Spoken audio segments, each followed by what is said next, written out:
What's up, Philadelphia? Welcome to another episode of Scotty Talks Philly Sports. I'm back here with you on this nice Wednesday evening. We got a nice Thursday night matchup for the Birds tomorrow. They're going in, they're taking on the New York Giants. We'll be back in black. Thursday night football, first division game since Washington. Just all the signs for the Birds to get back on track, right? And I know you guys may have saw some tweets throughout the week, from me. And as much as I don't like crawling into the playoffs, as much as I don't like I don't want to say these courtesy division wins, with the Cowboys stinking up the place, and the rest of the situation in the NFC East. But it's looking that way. It's looking like the Cowboys are a little bit worse off than us, given that they don't have Dak. That they ran into a train wreck on Monday Night Football against the Cardinals and Kyler Murray, man. And that defense is just bound to give up 40 points a game no matter who it is. So they got some big issues. But the point I'm getting at is that this is lining up for a good chance for the Eagles to take the lead in the division over these next 2 weeks before the bye week. And that's kind of what I'm just going to dive in today. I'm a little late this week with the Ravens recap. Just got back from vacation. I was living it up in Colorado with some of my friends out there. And, being up in the mountains, not a lot of cell phone service, not a lot of, opportunity to record a podcast. But I did get up to, to 14,000 feet above sea level, man. Pikes Peak Mountain in the Rocky Mountains of Colorado. And I just wanted to share that experience is incredible. Probably the greatest view that I've ever seen in my life. And, I've been to some tall areas, Willis Tower in Chicago, a couple places in Las Vegas, New York. Man, the view is it's not matched like it is in Colorado, man. And that's just the beginning of what I did there. But this isn't a vlog. This is a Scotty Talks Philly Sports episode. So I ain't going to get too deep into that. But, I'm going to jump into the Ravens game a little bit, just explain some of my takeaways. We're going to kind of talk about, the buyers and sellers. I've been seeing a lot of it, mixed rumors coming out whether the Eagles will be buying or selling at the trade deadline. I'm going to discuss where I'm at with that and kind of, my outlook for this season, regardless of if we win the division or, make the playoffs, whatever the case may be. And just some scenarios I think could play out. And then we'll finish up with the New York Giants preview. I'm getting this out tomorrow morning for you guys. That way you can watch before Thursday night football and get ready for the Birds to go out there and whoop on the Giants. Let's dive right in. I'm going to go ahead, shout out my people, my partners. So first off, just wanted to shout out Heat Ratio Sports. I want to thank Tony Cotillo, Jigsaw for giving me the opportunity to partner with their programming. And, those are great guys over there. Make sure to give that Heat Ratio Sports a follow on Twitter. Make sure to follow my podcast on Twitter, ST Philly Sports 1, also on Instagram at ST Philly Sports 1, as well as on Facebook, Scotty Talks Philly Sports.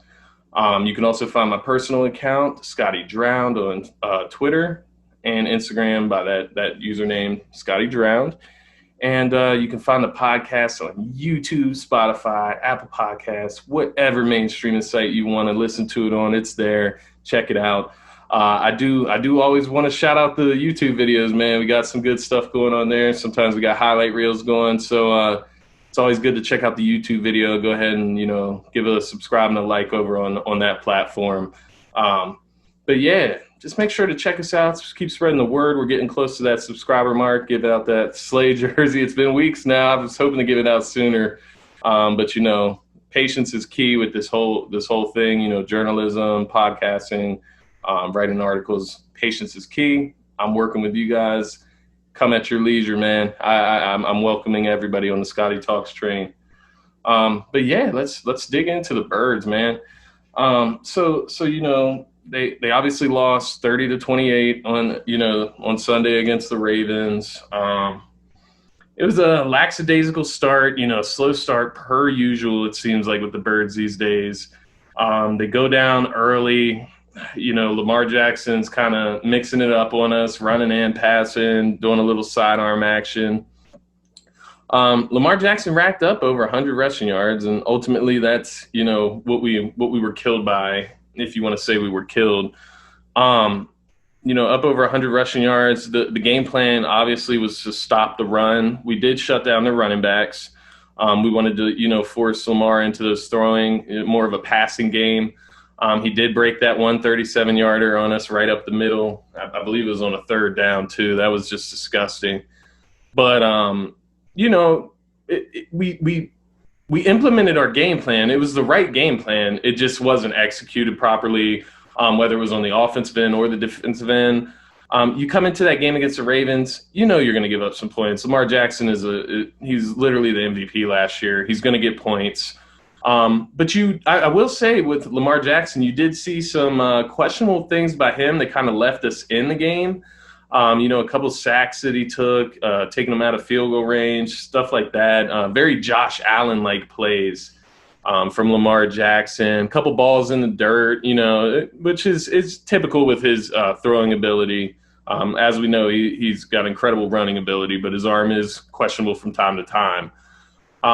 We actually did shut down Mark Andrews. We didn't see much from him, but you did see saw a little bit from guys like Duvernay, Nick Boyle out of nowhere. The tight end. If it's not Mark Andrews, it had to be somebody. So that's where that came in. I'm not going to get on the linebackers this time. I saw Davion Taylor out there getting some ample playing time. I saw Singleton getting some ample playing time. Singleton was really impressive. I think we should continue to increase his snaps. Nate Jerry, he definitely had a couple blunders. I'm not going to get on him too much anymore. I'll pay courtesy to one of my listeners, and I do agree with him. You got to lay off these guys a little bit, give them time to improve. Hopefully it improves. If not, we'll move on at some point. It's not my job to say if and when he'll be gone, At the end of the day, I'm not trying to promote ruining people's lives, So just get better, Nate Jerry, and continue to get better. Continue to not be the focal point of why the defense falters, and we'll have a good time there. You saw Will Parks. You saw Will Parks actually, get active. I thought you saw a little bit of him involved in that offense, especially once Kayvon Wallace went down. So it was good to see Will Parks back in there. I think he'll continue to help with that linebacker position, the run game as well. But yeah, you saw Slay out there. He still was looking good. Of course, he was guarding Hollywood Brown. You got a few catches in there, a few clutch ones actually, but nothing too serious per usual with a CB1 like Darius Slay. But just about how the game kind of played out. I'll kind of take you through the rundown here. Obviously, I know a lot of you guys already watched the game. I'm not going to do too much with the Ravens game. But it's been talked about, the high tower drop on that first drive of the game. That's a game changer. If you get just make the diving catch, maybe you don't score the touchdown, whatever the case may be. You're putting us up on their side of the field, maybe even in the red zone. I'm not sure how deep down the field that was. Changes the entire game. You come out on that, second or third, obviously offensive drive, Wentz fumbles. I'm not penalizing him too much for that because he was just trying to make something happen. Obviously, we don't want those things to happen, but it was part of the game. We were really struggling on offense, and the Ravens are really good at stripping the ball. Let's be honest. They were just punching at the ball the entire game. We saw multiple guys fumble. I saw Ward fumble one. Obviously, Sanders fumbled one. But yeah, that drop was crucial. It changed the layout of the entire first quarter, let alone the first half. You get points on the board early, and you change the momentum of the entire game. After he drops that, the Ravens come down, they score, and kind of make it look easy, you know what I mean? And that's demoralizing for a team. So Hightower, make that catch, and you may change the game, brother. I mean, if he makes that catch, he has over 100 receiving yards because he made a 50-yard catch in the second half. So hopefully he'll get over that hump. He'll keep improving. We'll get Deshaun Jackson back, which we'll talk about in a little bit. But yeah, That drop, and then of course Sanders drop, right before the first half. I mean, my goodness, we didn't get any points on that drive. And if he just catches that, we get 7, let alone, if we should have took 3 right there or not. Um, could have got 7 right there with Sanders. And I have him in fantasy football. That's killer on there. I mean, you patch that dropped touchdown in the end zone with the 74-yard rush that he had where he fumbles and then J-Jaw gets his first touchdown of the year. You combine those together, that's 2 touchdowns that I'm missing in fantasy thanks to Miles Sanders. So, yeah, that was pretty annoying.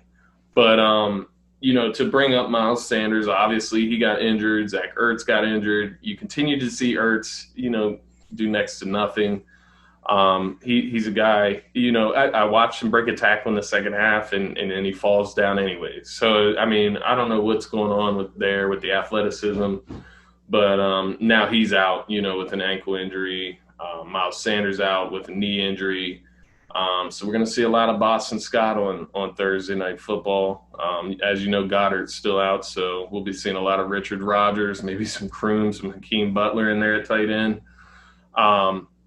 But yeah, the Miles Sanders, you got to wonder what's up with this guy. I mean, it's been all season. I mean, 9 carries in this game. Obviously, he had 118 rushing yards. That's awesome for 9 carries. But what's up with the usage, man? I mean, we didn't see him after that 74-yard run, and that's alarming. Just going forward, not only this season but into next season. Is he the 3-down back? Are these injuries always going to be lingering with his body type? I mean, you saw it last year towards the end of the year. He got a little beat up, ankle injury at the end of the season. He didn't play that much in the playoffs either, so he was hampered in the playoffs. So these are just things that we have to think about going forward. I was a big believer that we should have brought in a secondary running back behind Miles Sanders before this season. Everybody told me that he's a feature back, and then Boston Scott showed that he can handle, if Miles goes down. So we'll see tomorrow. And, I'll kind of get into that Boston Scott stuff later. But it'll be interesting to see what they can do tomorrow. But going forward, if Miles Sanders is going to have these lingering injuries, we definitely got to explore, some running back options, whether it's Elijah Holyfield from the practice squad, or if it's going after a guy like Jordan Howard, who's lost his spot in a Miami rotation down there. A guy that we probably shouldn't have let go of, you know what I mean? So it'll be interesting to see how this all plays out, which that'll tie into, my buyers and sellers at the deadline, which we'll get into here soon. Obviously, as I pointed out, J-Jaw got his first touchdown. I mean, he doesn't even have a catch yet this season somehow, even with all the wide receiver injuries. What an interesting character. I will go ahead and shout him out for his excellent blocking at the wide receiver position. Obviously, he was in position to pick that fumble up because he was down the field blocking for Miles Sanders. So, he was also involved on that long run by Miles against the Steelers as well. He was the lone receiver downfield blocking. So you have to applaud the effort. You have to wonder, you have to account that into what he can do. I get it. He's not that much of a pass catcher. He hasn't caught a pass yet. And whether that's, Wentz looking his way or him not being able to get open, you got to appreciate the effort of him going down the field and blocking, which a lot of receivers don't commit to. So I did want to point that out. Obviously, another thing, the offensive line, 6 sacks on Wentz. He was getting tormented all day by the Ravens. We finally got that clown, Jamon Brown, whatever the hell his name is. He was disgusting on Sunday. I never want to see him near an Eagles uniform ever again unless he's on the other team. Because, I mean, he accumulated literally a sack for the Ravens. He sacked Carson Wentz. And then you see the video of him, standing up straight after, he knocked the guy down, but the play's still going. He's fixing his gloves. Got that clown off the team, within a week. Thank the Lord. Now we'll see whoever goes in and, fills in that role, whether it is, Matt Pryor or whatever other options we're going to go with there. I know Lane Johnson will be back, so hopefully that will kind of, stitch up that offensive line, hopefully protect Wentz against some, not a great New York Giants defense or pass rush. Another thing, was definitely Jalen Hurts. I know we all hated the Jalen Hurts pick. I still do. Don't get it wrong. There's definitely other guys that we could have got with that pick. Jeremy Chin, who has been mentioned all around, the Eagles fan base as the guy who could have gotten drafted instead of Jalen Hurts. And you see how he's performing over there in Carolina, in a good system, and he's a good player. Let's be honest. But all that aside, Jalen Hurts created a spark in this game, and I'm not going to take that away from him. I'm not on the side of, bench Carson Wentz, bring in Hurts as if that's going to fix anything. No, that will not fix anything. The problems that Wentz is dealing with now, Wentz didn't turn the ball over. He fumbled once, but we've seen Jalen Hurts fumble. That's not even, included. We didn't see any interceptions this game. So it wasn't really that for Wentz this game. It was more of his protection breaking down, guys not getting open.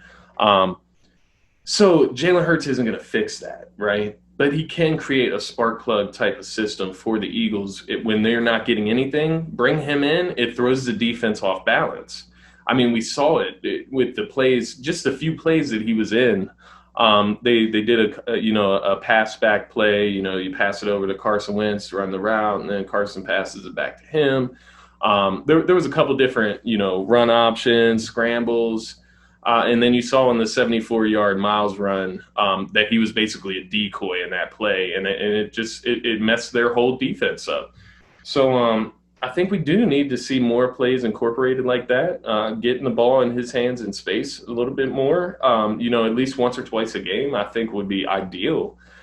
He is very shifty. I do like the way he moves. I'm not going to lie to you. And especially with, Miles Sanders being out, it'll be interesting to see if they incorporate him into the run game a little bit more. That's kind of my takeaways, from that game. Obviously Fulgham, he looks like he's turning into a wide receiver one before our eyes, something that we have not had in a long time. It's going to be interesting to see him finally go up against, a bad defense. He's gone up against the Ravens, Steelers, and 49ers, and he's torched them. I mean, let's be honest, he's torched all of them. And I mean, they all have, significant players in their secondary. So, you saw that last touchdown to Fulgham in that Ravens game. He caught that over Marcus Peters and Marlon Humphreys. So, I mean, these are two top 15 cornerbacks in the NFL that he just went and out-jumped for the ball. And you saw the trust, from Wentz to throw that off his back foot to him. He's building that trust, that rapport with Wentz, and that's what gets you touches and targets, man.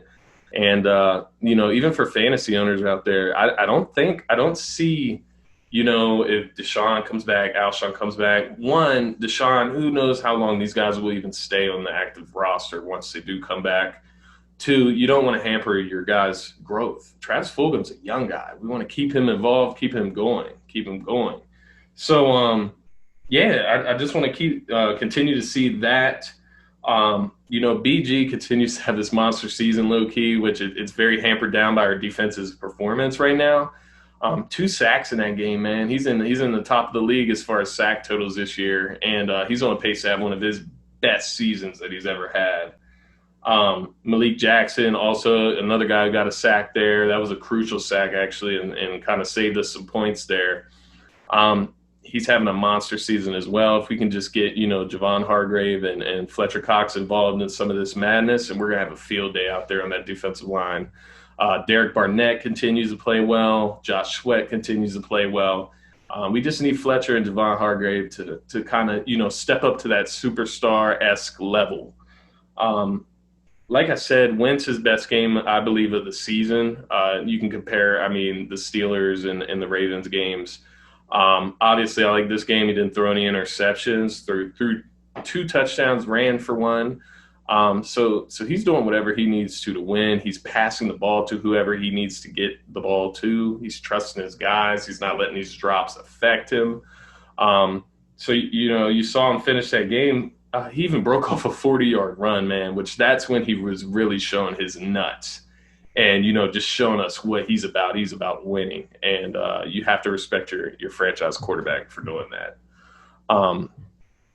The last thing I wanted to point out, from that game, thought it was just utterly ridiculous, was, Doug Peterson, after the game saying he ran out of red zone plays, ran out of, like goal line options on that 2-point conversion at the end of the game. Um, that's not an excuse, Doug. You need to have options to score in the red zone. That's very not a good thing to put to the public. I mean, even if that was the case, I wouldn't even say that out loud. That speaks to what you're doing throughout the week planning wise, Doug. So I think we need to have a couple more plays that we can run down there. You had saw that same play. They ran the exact same play. With Carson Wentz at the end of the game, you basically just get stuffed, a muffled handoff, whatever the case was. You saw the same thing with Jalen Hurts earlier in the game on the 2-point conversion, which was unneeded as well. Which that's a whole other topic that may have cost us the game, blah, blah, blah. The play calling was questionable overall in this game. Doug just continues to be inconsistent. You saw some great sparks throughout the game, but then just some dumb, just dumb head scratching calls throughout the rest of the game. And, just that run option. Carson Wentz is hot. Guys are getting open. You need to run a pass play there. I don't care if you ran it already. Run the same one. That's better than running a run play into a wall. So that was very disappointing. I hope Doug can, kind of get that together. And I also just want to touch on Jake Elliott. Eagles need to start exploring some other options at that kicking position. He's also another guy that is just completely inconsistent. He wasn't good last year either, if we're being honest. He hasn't been good since he signed that extension. So if he can't pick it up here soon, definitely need to start turning the wheels on a new kicker. I know it's not our biggest hole or anything like that, but definitely something to keep in mind moving forward.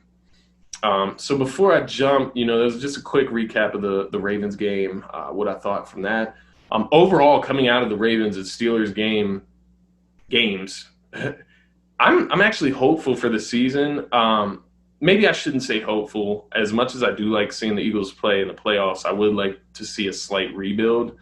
I feel like the way this season's going to play out, it's not going to allow us to do that, which kind of just leads me into the buyers or sellers portion of the show. I've seen all these rumors swirling around.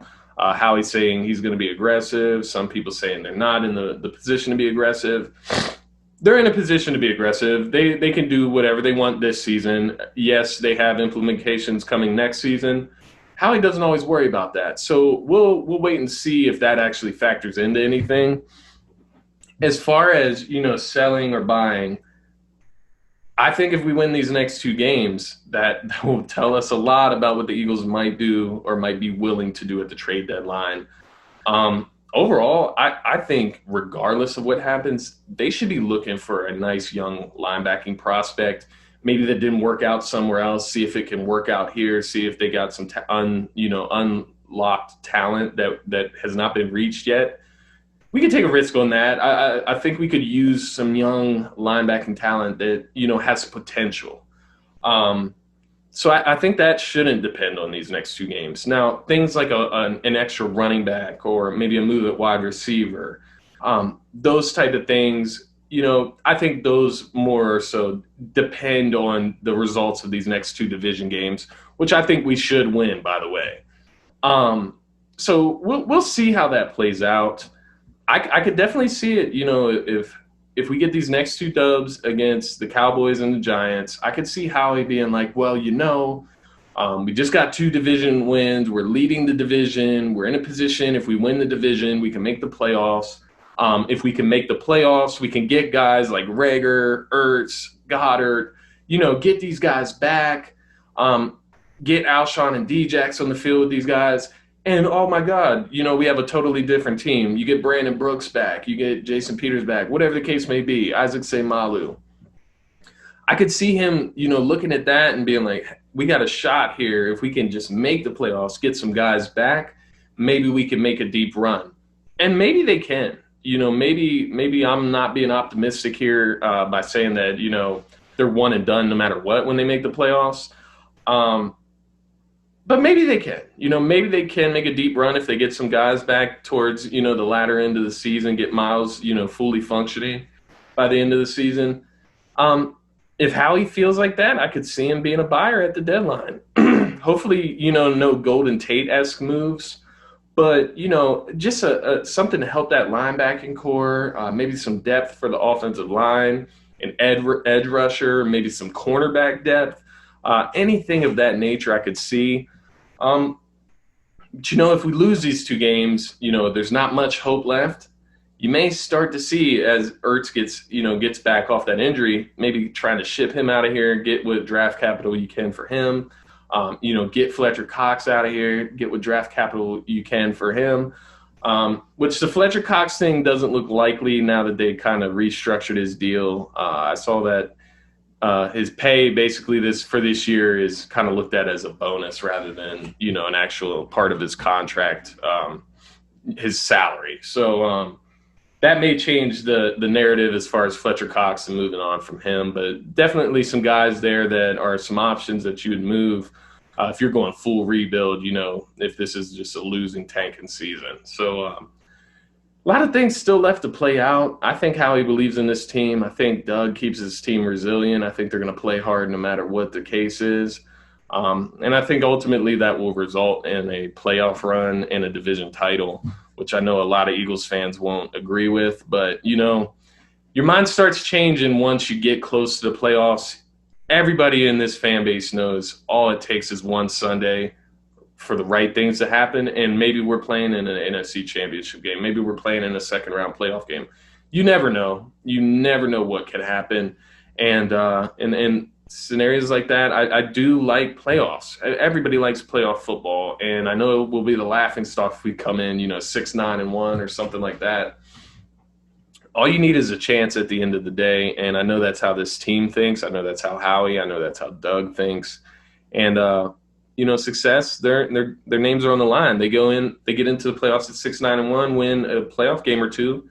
Everybody's jobs are safe. I promise you. So I know they're going to play. They're going to go for it. But it's just that other end of things where you kind of do hope for just a year, just to get the team together, get them healthy, get them younger. But it just doesn't seem like it's going to play out that way.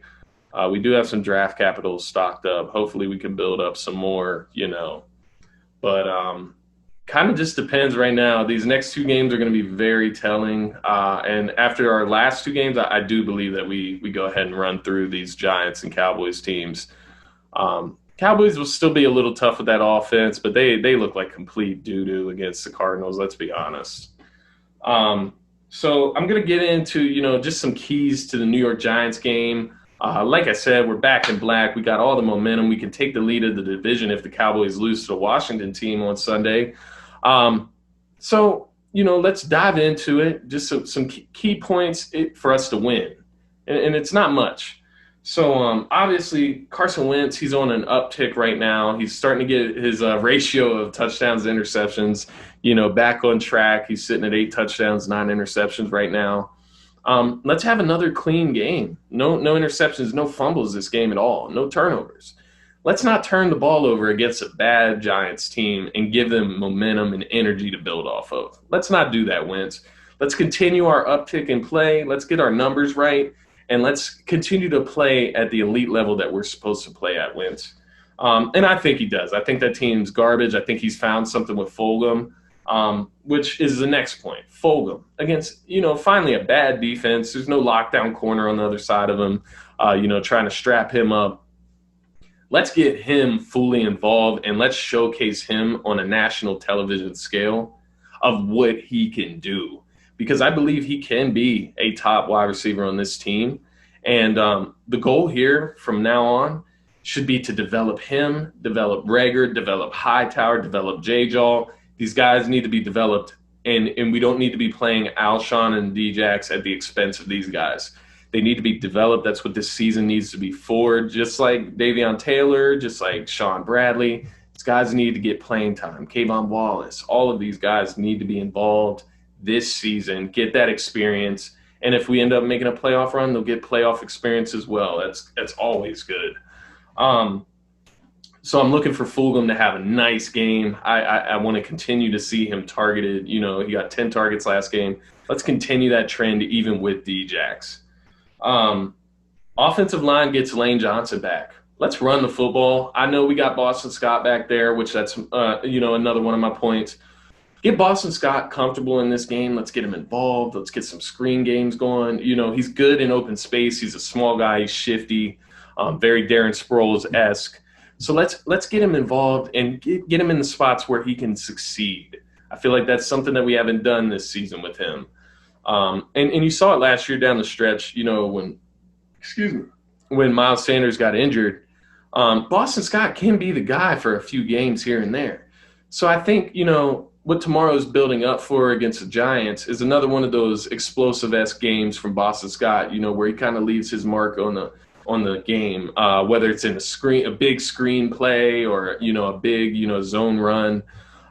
It'll be interesting to see, what they do with that. But getting Lane Johnson back out there, that should help with the offensive line woes and maybe give you a little more leeway to run screens and stuff like that with a more talented group. Ertz and Goddard out, all that means is it's going to be a big load for, obviously Richard Rodgers is going to step in. We'll see some of that Kroom guy. And we hopefully we'll see maybe some Hakeem Butler even. But in all reality, it's going to fall on the receivers. We're going to need the receivers to show up. We don't have the tight ends, that are out here able to, get catches, get open over everybody else. We need our wide receivers to step up. We need Fulgham. We need Djax. We need Hightower. We need all these guys to step up, do their part. Greg Ward. So yeah, with our tight ends out, we're going to rely heavily on the speed now, the speed of this team, the outside guys. And I'm looking forward to seeing it. I think it's going to get us more prepared for next season, when Zach Ertz isn't there and we're running a single tight end set, 11 personnel with Dallas Goedert. Obviously, Dallas Goedert's more talented than Richard Rodgers, but you know what I mean. Just getting used to having maybe 3 or 4 wide receivers on the outside. Get used to it. That's what the Eagles are gonna. That's what they're leaning towards. That's what they're going to. That's why they're letting Ertz go, because they want to be a faster team. So I think this will be a good step to kind of just see the offense a little more explosive, have some more speed out on the outside. Which obviously Djax is returning. I've mentioned that a couple times now. That's kind of is what it is. I'm not getting my hopes up for Djax anymore. It seems like every time, and he's somebody that I've loved to watch throughout his career. But the last few times I've gotten excited for him coming back, it's one play and then he's hobbling off the field, or, he just disappears from the field and you don't even notice. And then at the end of the game, you notice he only took, 7 or 8 snaps. So, whatever you can get out of him, get it. It's all beneficial, of course, but I'm just not counting on much.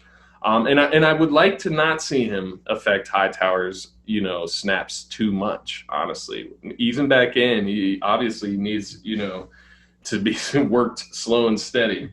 The main thing on defense, just avoid, the big plays with Darius Slayton.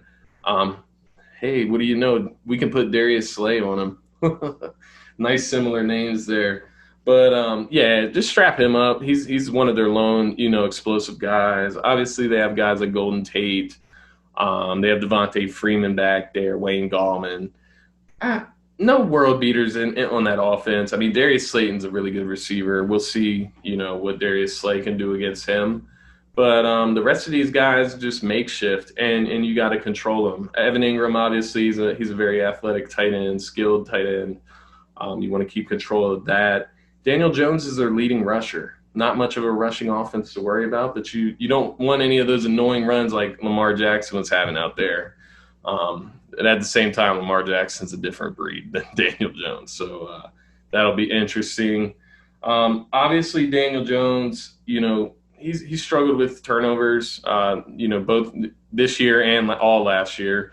So if we can just get the defense, have another game, maybe like that San Fran game where they just force, 3 or 4 turnovers, maybe even 2 or 3 would be fine. I don't want to push it. But yeah, hopefully we could just see, the defense get a little explosive, rebound off these last 2 games against a bad offense, and kind of get ready for that Cowboys team that'll be coming that following week.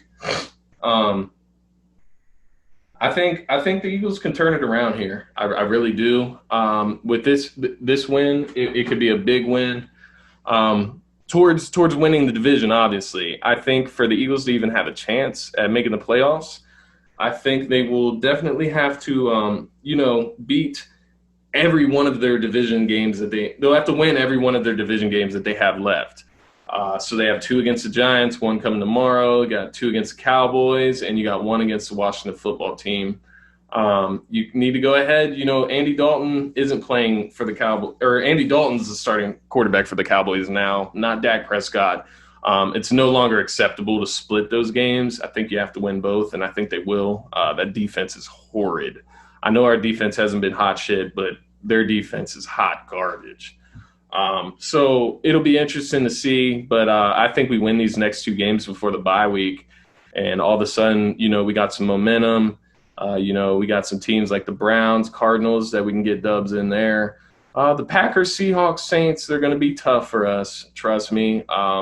The defense, I mean, it's not a world-beating defense. They give up a lot of yards, and they've been giving up a lot of points. So it'll be interesting to see as we get more healthy down the stretch, pick up some momentum against some bad teams these next couple weeks.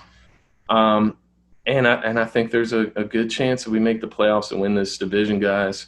So I'm not going to sit here and, be mad at us for winning. I'm not going to go that route. Although, like I said, I do believe we need a small to medium rebuild going on this offseason. I understand that making the playoffs hampers that to an extent.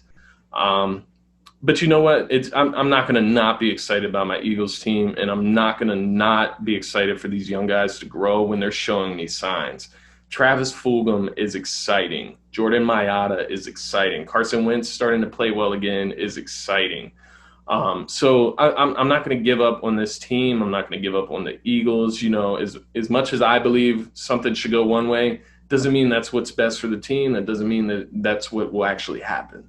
So I'm going to ride with the birds down this ride. I'm feeling more confident than I did before I went into the two games, the two games we just lost. So I know we're sitting at 1-4-1. You get these two next dubs, you're sitting at, 3-4-1, go into the bye week, come out with some momentum and some rest. Maybe some new players that you didn't have, whether they were injured or you do make moves at the deadline. So just keep an eye out for these birds, guys, and let's go. If we make the playoffs, don't be mad at it. Let's just go and try and win a Super Bowl. That's the goal here. And, I could sit here and admit that we're not as good as this team or that team, but when we play them on any given Sunday, it doesn't matter who's better than who. It's about who plays better than who. And that's what I'm going to live by this season, and, I'm going to live with the results just like we have to. We have no choice. If you expect these guys to come and lay down just so we can get like a better draft pick, I don't see it. That's not in Carson Wentz. That's not in the make of this team. They're resilient. They always fight to the end, and they fight to have a chance. And that's what I look forward to the rest of the season, guys. Definitely tune in. I will definitely be back with the recap following this game on Thursday night. Maybe get it out by Saturday, but definitely by Sunday before the other games play out. And we'll kind of talk about, whether they win or lose, how this will affect, the NFC East and what's going on this weekend with the Washington football team and the Cowboys. That's all I got for you tonight, guys. Score prediction for tomorrow. I actually think we might blow them out just because we picked up momentum on offense that we have not had all season. I think we come out and put a 30-burger on them. I'm going to go 31-13 here. We're going to get a couple turnovers. Carson Wentz is going to control the ball, not turn the ball over. We're going to get Boston Scott involved. I think he has a decent day tomorrow. And we'll continue to get Travis Fulgham and those young guys involved in that wide receiver, that passing game. I look for the defense to have a bounce-back game against a weak offense. And, Daniel Jones is going to be throwing the ball a lot. It's going to equal a lot of turnovers. He's going to get a lot of pressure around him. So I'm looking forward to this game. Back in Black tomorrow. It's going to come with some great momentum, some great storylines. And we need the win. Let's be honest. We need the win if we're really going to go out and win this division. So be back on Sunday with a new episode. 31-13. I got the Birds over the G-men. Yeah, get them out of here. They're going to be midgets by the time we're done with them. But nah, guys, thank you for tuning in. Always appreciate it, and continue to spread the word about Scotty Talks Philly Sports. I'm just trying to build a brand here, and keep getting my takes out there. I appreciate you guys checking it out. Please remember to go give me a follow on ST Philly Sports 1 on Twitter and Instagram. And you can also follow my personal account, Scotty Drowned, on Twitter and Instagram. Do not forget to check out Heat Ratio Sports, led by Tony Catullo.